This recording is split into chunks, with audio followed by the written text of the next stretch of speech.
Hello everyone, welcome to the Manu Law classes. Myself Naresh Sharma and I am going to discuss with you the current affairs of the day. And today is 8th of July 2024 and we are going to just revise some topics, some points with the help of MCQs. And the first question is Ang Pradakshinam recently in news what it is. हमने last session में on Saturday discuss किया था अंग प्रदक्षिणाम के जो है regarding में, और there was background case history which was covered by the editorial, और आपको ये देखना है कि ये क्या है.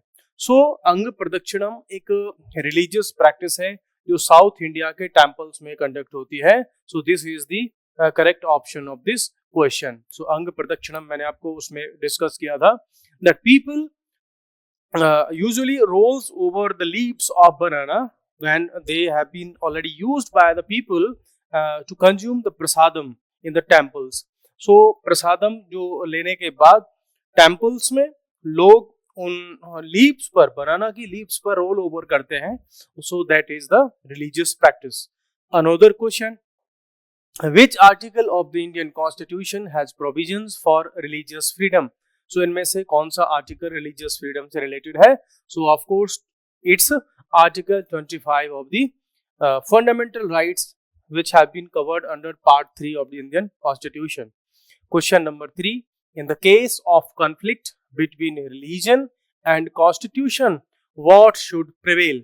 ये कोई स्पेसिफिक क्वेश्चन है और ये बेस्ड है आपके अपने लॉजिक पर, आपके अपने कॉमन सेंस पर, और इसका आंसर मैं प्रोवाइड नहीं कराऊंगा, but you have to answer this question कि अगर रिलीजन और कॉन्स्टिट्यूशन दोनों में कहीं कंफ्लिक्ट होता है, रिलीजियस प्रिंसिपल्स और constitutional principles, then what should prevail over, किसको हम प्रायोरिटी देंगे, ये क्वेश्चन आपको बताना है. ये स्पेसिफिक क्वेश्चन है आपके लिए कि आपका जो लॉजिक है, आपकी रैशनैलिटी है, वो क्या कहती है, फिर आप मुझे बताइएगा. Who won the latest general election in Britain? Recently Britain में इलेक्शंस हुए हैं. So किस पार्टी का इसमें गवर्नमेंट बनी है? It is लेबर पार्टी की गवर्नमेंट यहाँ पर बनी है. Another question, who is the current prime minister of Britain following the latest general election? So कौन इसमें प्राइम मिनिस्टर बना है? So that is Keir Starmer. ये इस बार जो है प्राइम मिनिस्टर ऑफ यूके बने हैं after the general elections in 2024. And now we are going to discuss some important articles. So let's start. Winds of change, ये एक एडिटोरियल आर्टिकल है the Hindu का, और इसमें इन्होंने डिस्कस किया है जो रिसेंटली अभी ईरान में वहां की प्रेसिडेंशियल इलेक्शंस हुए हैं उनको कवर करने के लिए. सो इसके की पॉइंट्स हैं जो मैंने समराइज किए हैं जैसे यूजुअली हम करते हैं. आइए उन पॉइंट्स के बेसिस पर हम इस एडिटोरियल का एनालिसिस करते हैं. फर्स्ट, इसमें यहाँ पर इन्होंने बैकग्राउंड में बात की है कि ईरान में अभी जो इलेक्शन हुआ, सो उसमें वहां जो प्रेसिडेंट इलेक्ट हुए वो कैसे पर्सन है, वो एक रिफॉर्मिस्ट पर्सन है जिनका नाम है मसूद पेजेस्कियन, इनका नेम है. और ये क्या एटीट्यूड रखते हैं? इनका एटीट्यूड है रिफॉर्म करने का ईरान में. जैसे ये चाहते हैं कि ईरान में जो हिजाब का रूल है उसको जो है डिलीट कर दिया जाए. इट मींस ये विमेन को जो है फ्री कर दिया जाए कि वो चाहें तो हिजाब पहने और चाहे तो हिजाब ना यूज करें. अनोदर, मोरल पुलिसिंग, जो वुमेन के ऊपर वहां पर मोरल पुलिसिंग होती है. मींस विमेन अगर कुछ पहन करके निकली या पार्क में चले गए या जिम में चले गए तो उनकी फ्रीडम पर मोस्टली कमेंट्स होते हैं कि ये जो विमेन है ये विदाउट बुर्का गई, ये अच्छी नहीं है. इस तरह की जो मोरल पुलिसिंग वहां पर होती है, जो पुलिस वहां पर वहां की महिलाओं को, विमेन को बहुत ज्यादा कंट्रोल करती है, उसको ये रिलीज करना चाहते हैं. फिर क्या चाहते हैं? Engagement with the west. तो वेस्टर्न वर्ल्ड है, स्पेशली यूएसए, ब्रिटेन, इनके साथ में अपने रिलेशंस को ये इंप्रूव करना चाहते हैं. बिकॉज रिसेंट टाइम में अगर हम देखेंगे, रिसेंट ईयर्स में, तो ईरान के जो रिलेशंस हैं वेस्टर्न कंट्रीज के साथ में बहुत ही ज्यादा डाउन लेवल पर हैं, और उनको ये जो है रिफॉर्म करना चाहते हैं कि अगर हमें ईरान को डेवलप करना है तो हमें वेस्टर्न वर्ल्ड के साथ में अपने कॉन्टैक्ट्स को बिल्डअप करना होगा, बिकॉज ईरान पर बहुत सारे सैंक्शंस लगे हुए हैं. अनदर क्वेश्चन, अनदर पॉइंट इसमें है कि रिफॉर्मिस्ट सपोर्ट। देखो, इनको जो सपोर्ट मिली उन लोगों की मिली है जो रिफॉर्म्स को पसंद करते हैं। जैसे हम बात करते हैं फॉर्मर प्रेसिडेंट रहे मोहम्मद खतामी, हसन रूहानी, ये पहले बहुत बड़े लीडर रह चुके हैं ईरान के, और इन्होंने भी जो है पेजेस्कियन को सपोर्ट किया है कि आप प्रेसिडेंट बनिए, हम आपके साथ में हैं और ईरान में रिफॉर्म्स लेकर के आइए। नेक्स्ट है इनके पैसे की इलेक्शन की डायनेमिक्स क्या कहती है। अब से पहले के जितने भी इलेक्शंस होते थे ईरान में, उसमें क्या था, ज्यादा से ज्यादा 30 से 40% के आसपास का टर्नआउट हुआ करता था, 30 से 40% का। तो वहां की जो पॉपुलेशन है वो ये शो करना चाहती थी इलेक्शंस को बायकॉट करके कि ये जो गवर्नमेंट है वो लेजिटिमेट नहीं है, ये लोगों की चॉइस नहीं है। लोगों को ये लगता था कि हम अगर इलेक्शंस में पार्टिसिपेट नहीं करेंगे, वोटिंग नहीं करेंगे, तो इससे जो गवर्नमेंट्स हैं, जो लीडरशिप है, वो प्रेशर में आएगी। लेकिन इस बार लोगों का, जो वहां की पॉपुलेशन है, उसका चेंज देखने को मिला, और इस बार अराउंड 50% लोगों ने वोटिंग जब हुई तो उसमें पार्टिसिपेट किया। तो यहां से क्लियर ये दिखता है कि इलेक्शन का डायनामिक्स ये शो करता है कि ईरान की जो पॉपुलेशन है, वहां के जो पीपल हैं, वहां की जो विमेन हैं, वो क्या चाहती हैं, वो चाहती हैं रिफॉर्म्स। वो रिफॉर्म्स चाहती हैं कि रिफॉर्म हो सोसाइटी में, उनके ऊपर जो रेस्ट्रिक्शंस हैं उनको रिलीज किया जाए, उनको कम किया जाए, उनको फ्रीडम दी जाए। अनदर पॉइंट हमारे पास है कि पब्लिक एक्सपेक्टेशंस। सो ये जो इलेक्शन में जो वोटिंग का परसेंटेज इंक्रीज हुआ वो ये बताता है कि पब्लिक की जो एक्सपेक्टेशंस हैं वो रिफॉर्म्स के लिए हैं। प्लस ये जो पेजेस्कियन जब इलेक्ट हुए तो इन्होंने अपनी इलेक्शन से रिलेटेड स्पीचेस में ऐसी बातें बोली थी, जैसे कि हम आएंगे तो हिजाब को हटा देंगे, हम आएंगे तो विमेन को बहुत ज्यादा फ्रीडम देंगे। जैसे इंडियन पॉलिटिक्स में होता है ना, जब इलेक्शन आते हैं तो बहुत सारी पॉलिटिकल पार्टीज अपने मैनिफेस्टो में बोल देती हैं कि हम इतने लाख रुपए देंगे, हम ये वाली स्कीम लेकर के आएंगे। तो इन्होंने उन स्पीचेस में ऐसी बातें कही। प्लस इन्होंने ये कहा कि हम अपनी जो न्यूक्लियर डील वगैरह है यूएसए के साथ में, उसको भी हम रिवाइव करेंगे। अनदर क्वेश्चन है इनका सिस्टम कंस्ट्रेंट्स क्या। देखो, ईरान की जो सोसाइटी है वो कैसी है, एक कंजर्वेटिव सोसाइटी है।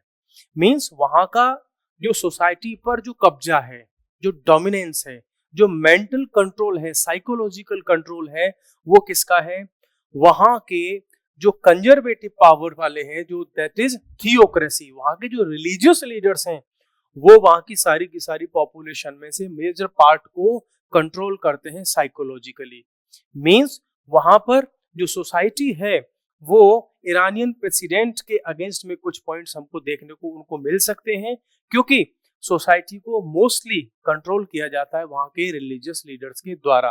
वो क्या कहते हैं, जो रिलीजियस लीडर्स हैं वो कहते हैं कि पूरी तरह से शरीयत को लागू करो, जो आज से मींस 1000 ईयर्स अगो पहले जो रूल्स थे इस्लामिक वर्ल्ड के, उनको हम इम्प्लीमेंट करेंगे।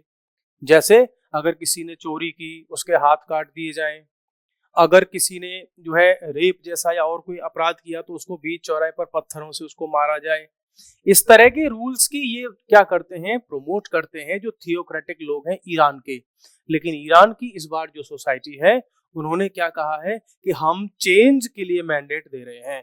सो ये जो वोट मिला है, ये सिग्नल दे रहा है पब्लिक की तरफ से, वहां की विमेन की तरफ से, कि भाई हमको ईरान में रिफॉर्म्स चाहिए, हम नहीं जाना चाहते 1000 ईयर्स अगो, हमको उस तरीके के रूल्स नहीं चाहिए।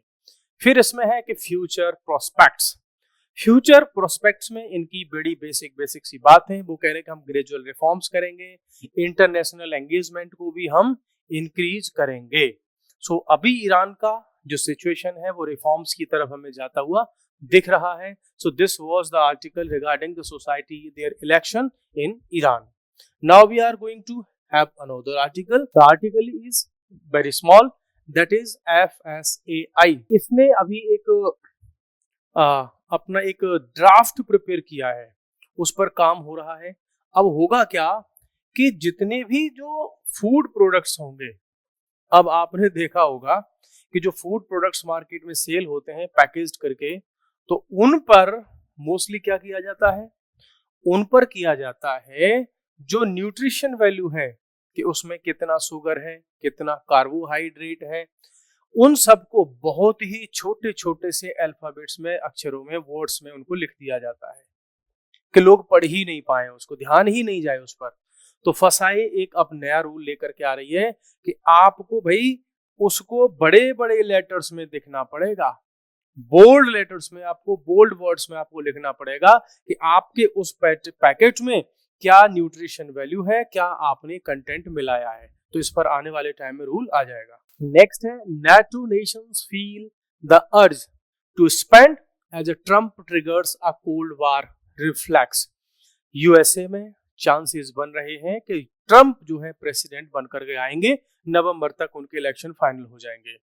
अब जो नेटो की मीटिंग वॉशिंगटन में हुई, वहां पर मैं इसकी जस्ट बता रहा हूं कि वहां पर जो मेन बातें थी वो ये थी कि नेटो के जितने भी मेंबर कंट्रीज हैं, नेटो के जितने मेंबर कंट्रीज हैं वो अपनी डिफेंस के एक्सपेंडिचर को बढ़ा दें।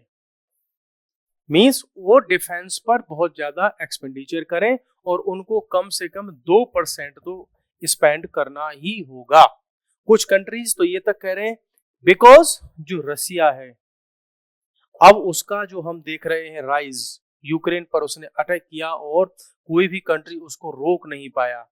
सो यहाँ पर ये कह रहे हैं कि नेटो जब स्टार्टिंग में बना था तो कंट्रीज को इमीडिएट थ्रेट था, अपनी सिक्योरिटी को लेकर के कंसर्न उनके थे। तो स्टार्टिंग में जैसे ये एग्जांपल लेते हैं कि 1988 के आसपास में, 1988 में कुछ कंट्रीज 4% तक अपना एक्सपेंडिचर कर रहे थे, कुछ कंट्रीज 6% तक का एक्सपेंडिचर कर रहे थे, कुछ 2% से थोड़ा और ज्यादा का एक्सपेंडिचर कर रहे थे।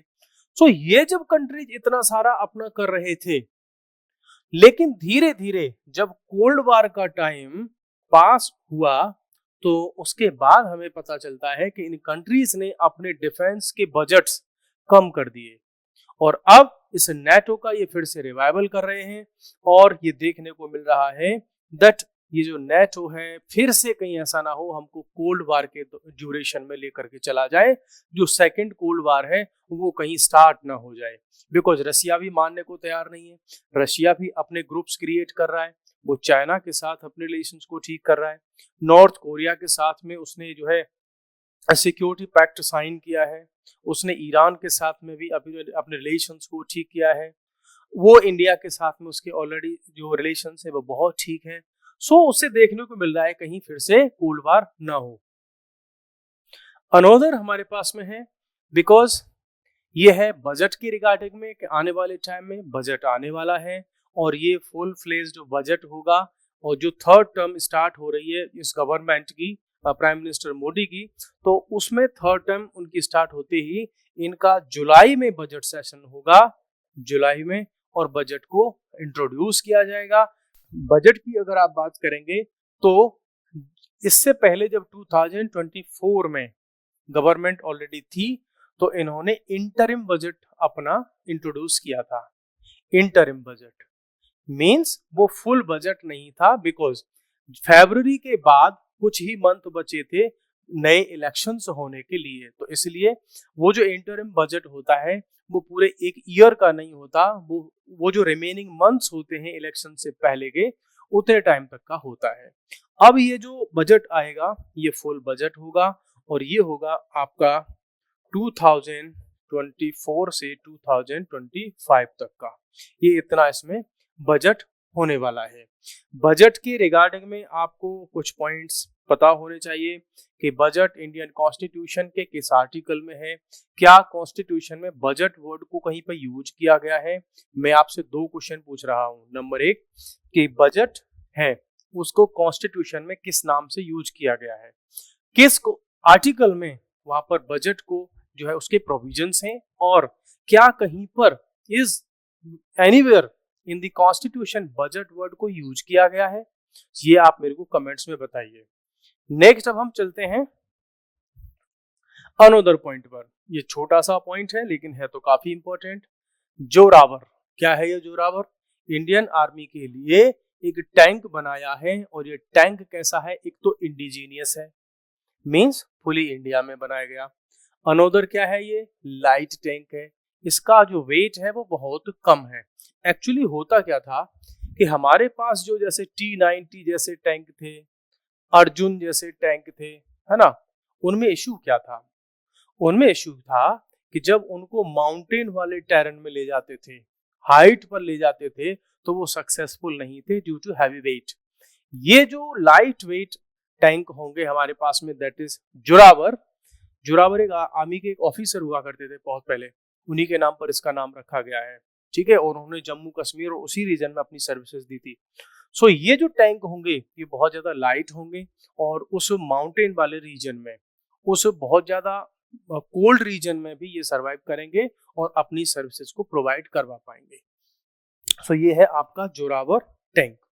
नेक्स्ट फिर हमारे पास में है कि ईरान में जो इलेक्शंस हुए हैं ये अब चारों तरफ वर्ल्ड की नजर में आ रहे हैं। क्यों? प्राइम मिनिस्टर मोदी, उन्होंने भी अभी कांग्रेचुलेशंस बोला है ईरान के प्रेसिडेंट को कि कांग्रेचुलेशंस, आप पावर में आ गए, मींस रिफॉर्म्स को इंडिया भी पसंद करता है।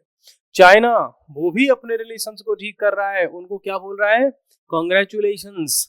अभी मैं इसको समराइज करूंगा और फिर आपको दिखा देता हूं। सऊदी अरबिया, जो ईरान के साथ में जिसके रिलेशंस ठीक नहीं रहते, उसने भी कांग्रेचुलेशंस कहा है। रशिया, वहां की प्रेसिडेंट, वो भी क्या बोल रहे हैं, कांग्रेचुलेशंस। ईरान जो मसूद साहब, उनको इन्होंने भी कांग्रेचुलेशंस बोला है। अब देखो इश्यू, अब इसमें से मेन पॉइंट क्या बनता है कि जिस ईरान को मोस्टली माना जाता है कि वो पूरे वर्ल्ड में टेररिज्म को आगे बढ़ाता है, ठीक है, इसी ने हमास को सपोर्ट कर रखा है इजराइल के अगेंस्ट में।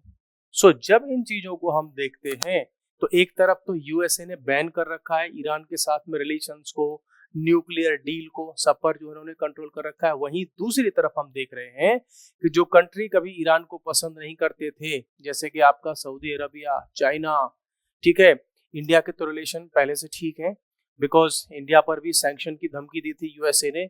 सो यहाँ से हमें अब आगे आने वाले टाइम में ईरान और इंडिया के रिलेशंस, ईरान यूएसए के रिलेशंस, उसकी न्यूक्लियर डील, उन सब पर आने वाले टाइम में और भी आर्टिकल्स आएंगे। और ईरान का जो इशू है धीरे धीरे करके वो आप एकदम प्रिपेयर कर लोगे कि ईरान से रिलेटेड, उस रीजन से रिलेटेड अगर क्वेश्चंस आते हैं तो आप उनको डील कर पाओगे। So this was for today and we will meet again in another day with more important articles. आज बहुत ज्यादा आर्टिकल्स नहीं थे इसमें, सो जो हमारे पास था इसमें हमने कुछ आर्टिकल संडे के भी यूज कर लिए बिकॉज संडे को डीएनए नहीं होता। सो फिर मिलते हैं नेक्स्ट सेशन में, तब तक के लिए bye bye, thank you very much.